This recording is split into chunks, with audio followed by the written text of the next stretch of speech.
This is a 1964 Fender Princeton Reverb, arguably the greatest recording amp of all time, and today we're going to check it out.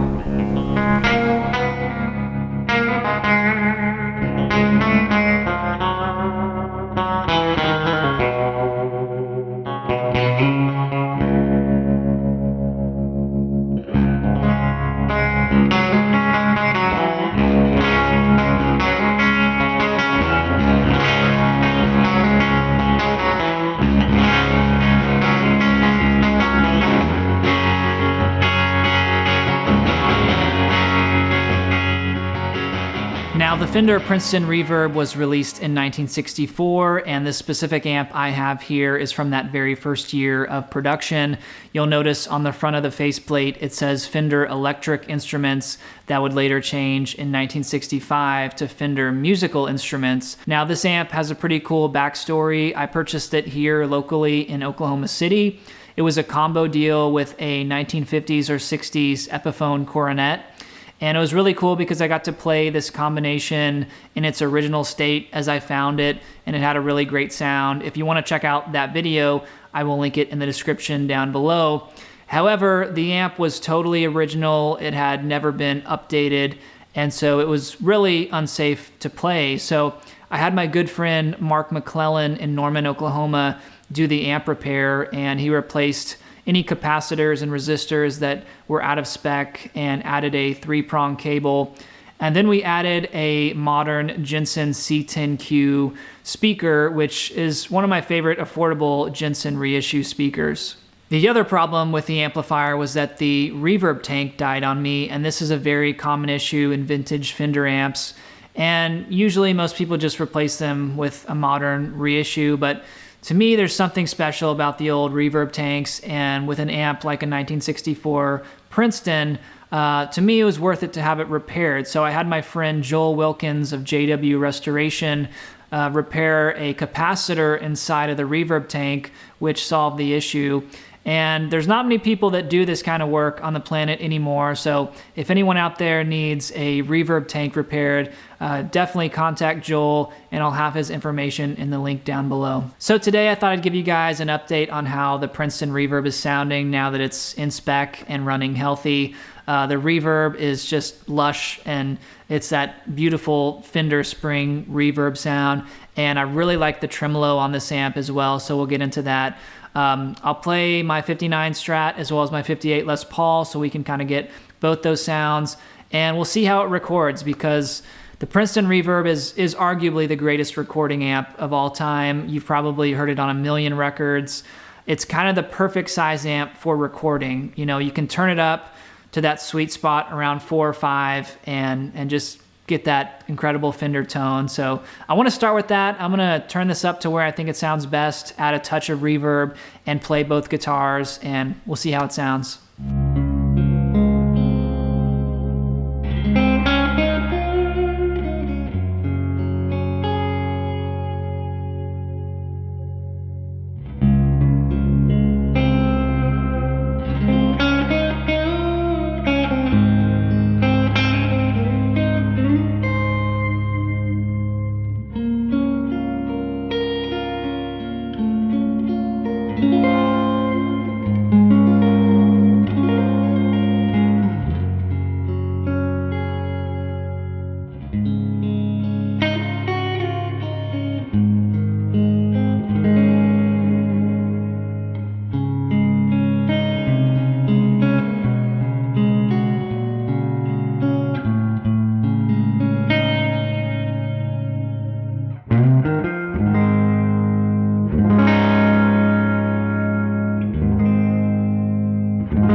Well, hopefully I recorded this properly. It sounds incredible in the room, but you guys can let me know what you think of the tone in the comment section. I've got a 57 and a Royer 121 on the cab, as well as a couple of room mics, and for me, that's kind of the best way to record guitars. But you know, I love 40 to 45 watt Fender amps, the Bassmans, the Super Reverbs, and then of course you've got your Twins and your Showmans.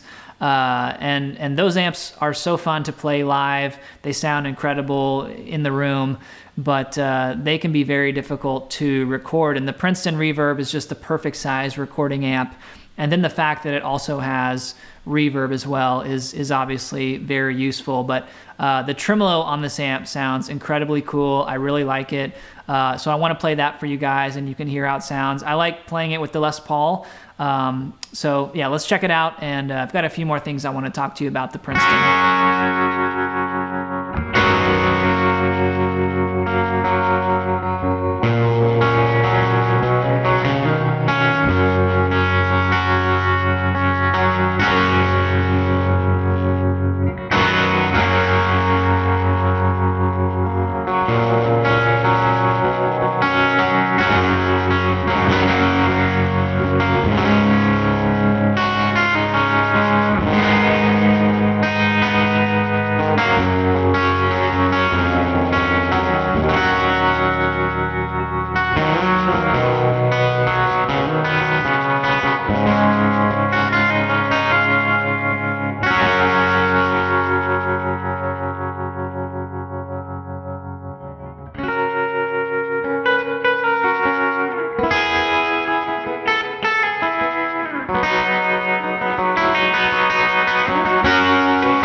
So the tremolo is really cool. You can dial it in, and you know, it's got that kind of swampy sound. I mean, every tone out of this amp sounds like a record, and it's just inspiring. You know, I can tweak the knobs and come up with different sounds, and it helps me create. You know what I mean? And that's what these tools should be used for, to make music. And I found that the Princeton Reverb is a really inspiring amp.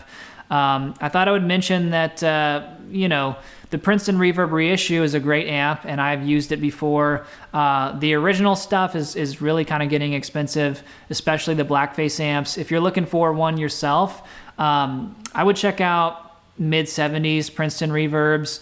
They are considerably more affordable and basically the same circuit. If you want to modify them a little bit to get the blackface circuit, you can do that. But I personally love 70s amps.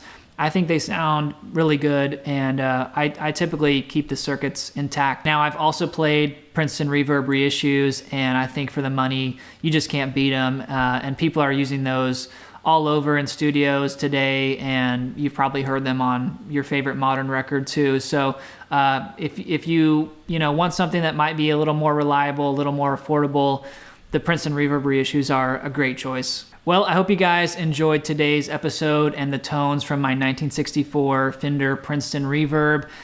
For me, it was really fun recording this amplifier, and I love working with these old guitars and amps.